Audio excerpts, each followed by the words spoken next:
அஸ்வினி நட்சத்திரத்துல பிறந்தவங்க பொதுவா நீங்க ஒரு ஒரு சின்ன சாம்பிள் வேணா பாருங்க. இன்னையிலேருந்து இந்த விநாயகரை அதிகமா விரும்பி வணங்குற ஆள்கிட்ட நீங்க கூப்பிட்டு கேட்டு பாருங்க. அவர் அசுபதி நட்சத்திரத்துல பிறந்தவரா இருப்பார்.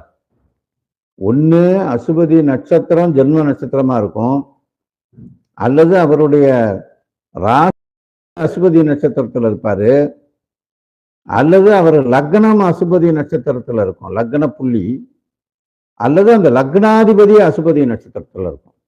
பொதுவா கேது சாரம் பெற்ற ஒரு அமைப்பாக லக்னாதிபதி, லக்னம், நட்சத்திரம், நட்சத்திர அதிபதி இதெல்லாம் அமைஞ்சு, ராசி அதிபதி, ராசி அதிபதி இதெல்லாம் எந்த அந்த நட்சத்திர அதிபதி இதுகளில் ஏதாவது இந்த அசுபதி மகம் மூலம்னு வந்துச்சுன்னு வச்சுக்கோங்க. அதில் அசுபதியா இருந்தால் டெஃபினட்டா அவர் விநாயக பெருமானை ரொம்ப விரும்பி வணங்குவார் அப்படின்றது ஒரு ரகசியமா.